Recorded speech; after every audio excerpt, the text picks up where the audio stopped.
Ouça com fé a leitura da palavra de Deus. Salmo de número 3. Salmo de Davi, quando fugiu de seu filho Absalão. Senhor, muitos são os meus adversários, muitos se rebelam contra mim. São muitos os que dizem a meu respeito: Deus nunca o salvará. Mas tu, Senhor, és o escudo que me protege. És a minha glória e me fazes andar de cabeça erguida. Ao Senhor clamo em alta voz, e do seu santo monte ele me responde. Eu me deito e durmo, e torno a acordar, porque é o Senhor que me sustém. Não me assustam os milhares que me cercam? Levanta-te, Senhor. Salva-me, Deus meu. Quebra o queixo de todos os meus inimigos. Arrebenta os dentes dos ímpios. Do Senhor vem o livramento. A tua bênção está sobre o teu povo. Que salmo, gente. Que salmo precioso. Primeiro salmo na Bíblia em que nós temos um título. Nós temos um título. E esse título, ele nos ajuda a entender o que está acontecendo aqui na situação em que o salmista está escrevendo, está relatando o salmo para a gente. E o título é Salmo de Davi. Salmo de Davi, quando fugiu de seu filho Absalão. Salmo de Davi, quando fugiu de seu filho Absalão. Vamos lá. Quando a gente vê esse título, a gente precisa entender o contexto. A gente precisa entender o contexto disso daqui. Davi foge de Absalão lá no segundo livro de Samuel, no capítulo 16. A gente vê no capítulo 15 já que Absalão, Absalão era malandro. Ele ficava na porta da cidade, onde as pessoas vinham com as suas causas. E ele ficava lá, ouvindo as pessoas, as reclamações das pessoas, e falando assim: puxa vida, quem dera tivesse um juiz em Israel que pudesse fazer justiça para vocês. Infelizmente, meu pai não tem como ajudar vocês. E ele começou a criar em Israel uma inimizade contra Davi. Sibeli está falando aí, Davi não era um bom pai, Davi foi um péssimo pai. Davi foi um pai ausente, Davi foi um pai negligente. Uma filha de Davi foi estuprada pelo irmão e Davi não fez nada. Não é? Davi foi um pai negligente e ausente. E a negligência e a ausência de Davi gerou a ira de Absalão. E Absalão, então, agora ataca Davi. Ataca Davi, e por mais que Davi tenha errado, por mais que Davi tenha todos os seus erros, Davi era o representante de Deus em Israel. Davi era o rei, ungido pelo Senhor. Deus não havia tirado dele a sua bênção, diferente de Saul, não é? E mesmo quando Saul já não tinha mais a bênção, Davi, já ungido por Deus como próximo rei, se recusou a matar Saul, se recusou a atacar Saul, ok? Mas Absalão veio atacar olha que negócio doido do Instagram, veio atacar Davi. E como é que Davi reage a isso?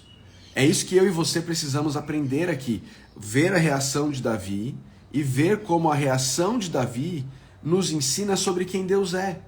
Porque a maneira como Davi reage está profundamente enraizada na crença que Davi tinha sobre quem era o Deus dele. O Júlio está perguntando, esse é um salmo precatório? É imprecatório que chama esse tipo de salmo. E o versículo 7 do Salmo 3 é uma oração imprecatória. Né? A gente vai chegar lá.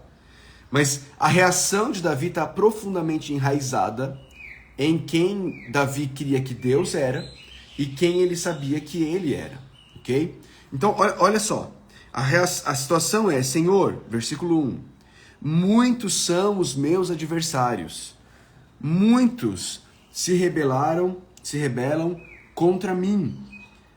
São muitos os que dizem a meu respeito, Deus nunca o salvará. E aqui, de fato, Absalão ele reuniu um exército contra Davi.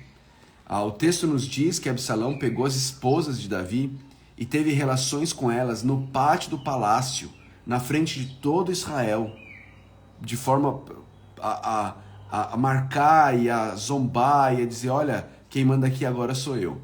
Foi feia a coisa, foi triste a coisa, ok? Mas olha a reação de Davi no verso 3.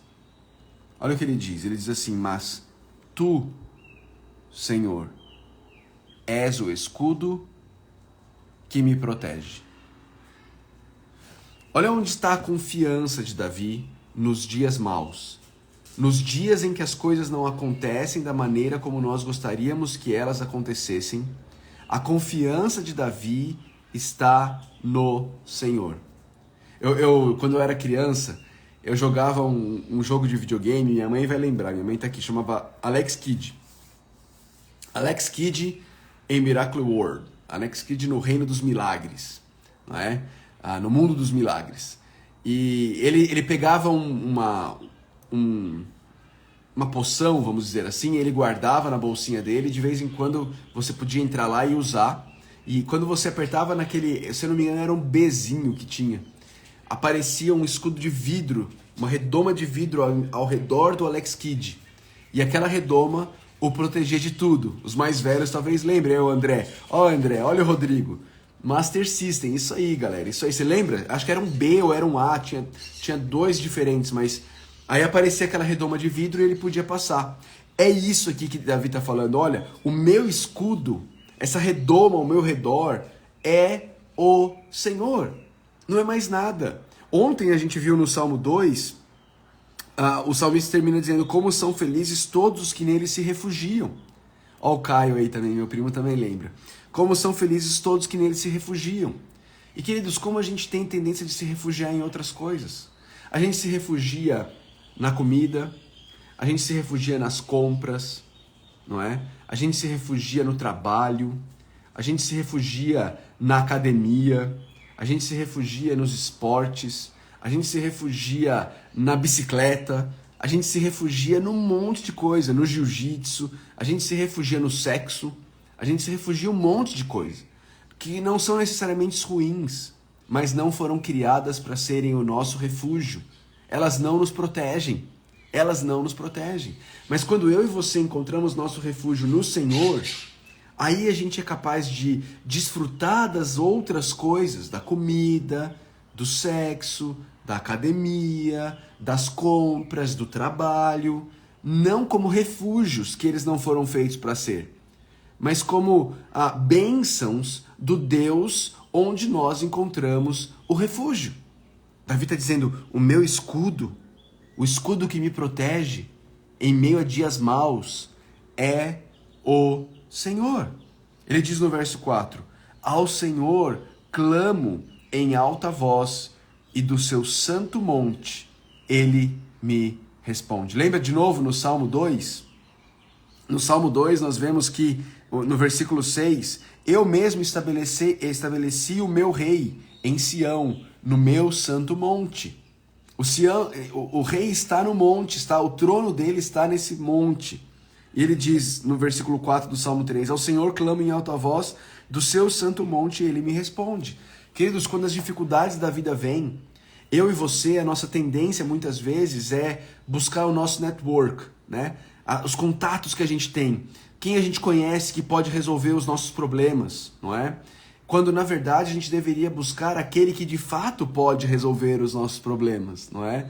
Eu brinco com uma irmã da igreja que trabalha numa empresa que tem o supervisor regional que pode ajudar a resolver algumas questões da vida dela e tudo mais, e ela fala, torce aí pro regional me ajudar, não sei o quê, e eu brinco com ela falando assim, olha, eu conheço o global, eu vou falar com o global e pedir pelo global diante da sua situação. Ele é o global, ele é aquele que manda em tudo, e ele está muito acima do regional, não é? Ele está muito acima de tudo e de todos. A nossa tendência muitas vezes é atrás de, eu conheço fulano que pode me ajudar, eu conheço ciclano que tem isso, conheço... Mas a gente conhece o dono dos céus e da terra. A gente conhece o Senhor dos senhores, aquele que reina absoluto no seu trono poderosamente para todo o sempre. Ele reina para sempre. Ele está acima de tudo. Ele governa todos. Ele governa tudo. Ele tem todo o poder. Ao Senhor eu clamo em alta voz, diz o salmista. Sabia uma estatística triste? Sabe uma estatística triste? Lá nos Estados Unidos, o Brasil tem pouca estatística, pouca pesquisa em relação a esse tipo de coisa, mas lá nos Estados Unidos existe uma pesquisa recente que diz que apenas 17% de todas as pessoas que dizem crer em Deus oram com regularidade. 17% dos que dizem crer em Deus. É como se apenas 17% dos casados dissessem que conversam com suas esposas. Que querem ter um relacionamento com ela, conhecer ela, conversar com ela, falar das suas dificuldades com ela. Não faz sentido. Não faz sentido, queridos. Muitas vezes a gente vive um ateísmo prático. A gente diz crer em Deus, mas nós vivemos a nossa vida como se Deus não existisse. O salmista está dizendo, diante das dificuldades da vida, ao Senhor eu clamo em alta voz. A quem você tem clamado diante das dificuldades da sua vida? Diante das perseguições do seu trabalho, diante de pessoas ao seu redor te fazendo mal, a quem você tem clamado? Quem tem sido o seu refúgio? Quem é o seu escudo? A quem você clama? A quem você busca? Em quem você confia? Quando existem, talvez, perseguição no trabalho, pessoas tentando puxar o seu tapete, talvez você esteja passando por uma doença difícil. A quem você procura, a quem você clama, quem é o seu refúgio, quem é o seu escudo. Talvez você esteja passando por familiares te perseguindo, te abandonando, pessoas ao seu redor. A quem você busca, quem é o seu refúgio. O salmista, ele clama ao Senhor em alta voz, no versículo 4. E aí sabe qual é a consequência disso, irmãos? A consequência está no versículo 5. Ele diz assim, eu me deito e durmo e torno a acordar. Ele tem paz. Em meio à perseguição, em meio aos ataques, em meio às dificuldades, as circunstâncias não mudaram. Veja, as circunstâncias não mudaram. Absalão continua perseguindo ele. Na verdade, não apenas Absalão, mas Davi está fugindo. E lá no segundo livro de Samuel, no capítulo 16, a gente lê que um homem aqui, ele vai acompanhando Davi e a sua comitiva. E o tempo inteiro, ele está o tempo inteiro zombando e tacando pedras em Davi. Só que os homens de Davi querem matá-lo. E a resposta de Davi, nos versos 11 e 12, é a seguinte: até meu filho, sangue do meu sangue, procura matar-me, quanto mais este benjamita. Deixem-no em paz. Que amaldiçoe, pois foi o Senhor que mandou fazer isso. Talvez o Senhor considere a minha aflição e me retribua com o bem a maldição que hoje recebo. Estava sendo amaldiçoado por um cara. Imagina você fugindo do seu filho que quer te matar e um cara vai te acompanhando, te xingando e tacando pedra em você. Te xingando e tacando pedra em você. Aí os seus soldados falam assim, vamos matar ele? E aí você fala assim, não. Deus está no controle disso também. Deus também está no controle disso. Deixa ele fazer o que ele está fazendo. Está nas mãos do Senhor. E aí, ele deita para dormir e ele dorme. Ele não perde o sono diante das dificuldades da vida. Por que ele não perde o sono? Porque o Senhor é o meu escudo e porque ele clama ao Senhor em alta voz. Por isso, ele não perde o sono. Ele deita, ele dorme e ele tem fé de que ele tornará a acordar. Porque ele olha para trás e ele vê que essa tem sido a realidade. E ele descansa no Senhor. Versículo 6 diz, não me assustam os milhares que me cercam. Queridos, se tem um povo que não tem por que viver em medo, é o povo que clama no nome de Deus. É o povo que crê em Deus como o seu Deus. Não tem lógica eu e você vivermos em medo quando nós dizemos crer naquele que controla o mundo inteiro, que é dono dos céus e da terra e nos ama a ponto de ter nos dado o Filho dele para morrer na cruz do Calvário por nós. Não tem lógica. Não tem por que sermos dominados pelo medo. Eu e você, nós podemos viver vidas de fé, com coragem, porque servimos ao Deus a quem nós servimos. Tudo está no controle dele e ele nos ama, a ponto de ter dado o Filho dele por nós. Sigamos confiantes. Davi ora então essa oração imprecatória no versículo 7. Senhor, levanta-te, salva-me, Deus meu. Quebra o queixo dos meus inimigos, arrebenta o dente dos ímpios. E às vezes a gente é tentado a dizer amém, né? Às vezes a gente é tentado a dizer amém e orar esse tipo de oração. A gente precisa lembrar de algumas coisas aqui, coisas importantes. Primeiro, Davi era o ungido do Senhor na terra. Ele era o representante de Deus na terra, e quando alguém se levantava contra Davi, estava se levantando contra o próprio Deus. Aqui eu preciso fazer um disclaimer, eu preciso fazer um aviso. Hoje não existe nenhum ungido do Senhor na terra, tá bom? Nenhum pastor, nenhum bispo, nenhum apóstolo é o ungido do Senhor, tá bom? O ungido do Senhor é o Senhor Jesus Cristo. Na época de Davi, o ungido do Senhor era ele. Ele era o representante de Deus na terra, ok? Então, quando alguém se levantava contra Davi, se levantava contra o próprio Deus.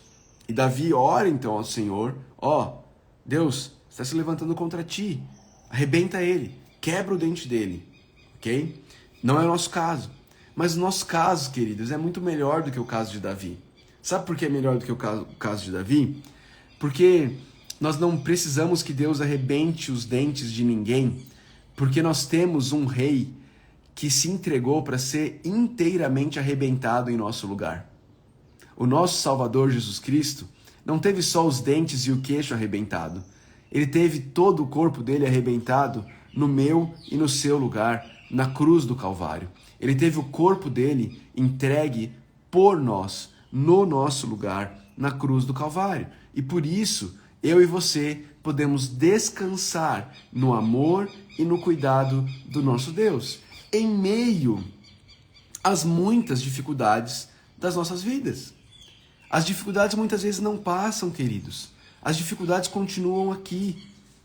Mas quando eu e você confiamos no Senhor, quando eu e você cremos que o nosso Deus está assentado no trono, no seu santo monte, e nós descansamos nele como o nosso protetor, o nosso escudo, a gente pode deitar, a gente pode dormir, sabendo que acordaremos, porque Deus está conosco. Deus está conosco. Amém, irmãos? Esse é o nosso Deus. Ele se assenta no trono. Davi termina o Salmo 3, no versículo 8, dizendo: do Senhor vem o livramento, vem das mãos dele. Eu não preciso tramar, eu não preciso controlar, eu não preciso ficar cheio de ansiedade, buscando formas como eu vou conseguir controlar as circunstâncias da minha vida, porque é do Senhor que vem o livramento. A tua bênção está sobre o teu povo. Vamos ler a bênção. Que bênção é essa? Números capítulo 6, 22 a 27, é a bênção sobre a qual Davi está falando. Número 6, 22 a 27. O Senhor disse a Moisés: diga a Arão e aos seus filhos, assim vocês abençoarão os israelitas. O Senhor te abençoe e te guarde. O Senhor faça resplandecer o seu rosto sobre ti e te conceda graça. O Senhor volte para ti o seu rosto e te dê paz. Assim eles invocarão o meu nome sobre os israelitas e eu os abençoarei.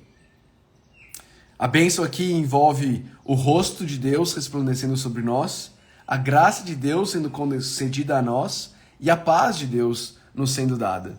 Tudo isso nós temos em Cristo Jesus. Nós vimos o rosto da face de Deus brilhando naquele que é a imagem do Deus invisível, e através dele nós temos graça e nós temos paz. Olha que beleza, gente. Olha que beleza. Que maravilha. Esse Deus a quem eu e você servimos é muito, muito bom. A gente pode confiar nele em meio às dificuldades da vida.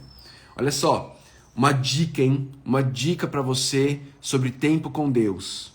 Isso aqui é importante, o pessoal das antigas já sabe. Constância é melhor do que fartura. Não adianta você achar que você vai gastar 3 horas por dia com Deus e fazer isso uma vez por mês. Melhor você ter curtos períodos, todos os dias, sendo constante no seu tempo com o Senhor, do que você achar que você vai gastar horas e horas todos os dias, que é irreal. Constância é melhor do que fartura. O que te alimenta não são os banquetes que você come do Natal até o Ano Novo. O que te alimenta é o arroz e feijão que você come do Ano Novo até o Natal do próximo ano. Constância é melhor do que fartura. Permaneça firme na palavra de Deus. Permaneça firme na palavra de Deus. Amém? Nós vamos orar uma oração deste livro aqui, ó. O Vale da Visão. Vale da Visão, ok? A gente sempre ora uma oração desse livro aqui. E você que pode cantar pra gente hoje, eu quero uma música de louvor, tá bom? Uma música de louvor que seja conhecida da comunidade cristã, da comunidade evangélica, como um todo, para que a gente cante junto, para que todo mundo do seu lar possa louvar ao Senhor junto. Você que está aqui com a gente, não vai embora não. Fica até o final da nossa devocional, louva com a gente até o final. Vamos orar. Oração que está na página 33 deste livro aqui, o Vale da Visão, 33, diz assim, o título da oração é A Dádiva das Dádivas. A Dádiva das Dádivas. Olha, o Rogério pode, vou te chamar, Rogério. Ó fonte de todo o bem, que devo entregar a ti pela dádiva das dádivas? Teu próprio filho querido, gerado, não criado, meu Redentor, procurador, garantidor, substituto, seu esvaziar-se de si mesmo é incompreensível. A infinidade de seu amor está além do que o coração pode compreender. Nisto está a maravilha das maravilhas. Ele rebaixou-se para me elevar. Ele tornou-se igual a mim para que eu pudesse tornar-me igual a ele. Nisso está o seu amor. Quando eu não podia subir até ele, ele me traz para perto, nas asas da graça, elevando-me a si mesmo. Nisso está o seu poder. Quando divindade e humanidade estavam infinitamente separadas, ele as uniu de modo indissolúvel, o não criado e o criado. Nisso está a sua sabedoria. Quando eu estava perdido, sem que pudesse retornar para ele, sem que pudesse pensar em recuperar-me, ele veio. Deus encarnado, salvou-me com a grandiosa salvação, como o homem morreu a minha morte, derramando satisfeito seu sangue em meu benefício, adquirindo para mim perfeita justiça. Ó Deus, leva-me em espírito aos pastores vigilantes e alarga minha mente. Deixa-me ouvir novas de grande alegria e, ouvindo, crer, regozijar-me, louvar e adorar. Minha consciência banhada num oceano de repouso, meus olhos erguidos a um Pai reconciliado. Coloca-me com o boi, o asno, o camelo, a cabra, a olhar com eles a face do meu Redentor, e sobre ele deixar meus pecados. Deixa-me com Simeão apertar a criança recém-nascida ao meu peito, abraçá-la com fé que não perece, exultando porque ele é meu e eu sou dele. Nele me tens concedido tanto que nem o céu pode me dar mais. Nele me tens concedido tanto que nem o céu pode me dar mais. Jesus, mais nada, é igual a tudo. Tudo, menos Jesus, é igual a nada. Que Deus nos ajude nesse dia. Vamos lá? Vamos louvar o Senhor junto com o Rogério? Não saia, pessoal. Fique aqui. Fique aqui. Vamos louvar ao Senhor junto com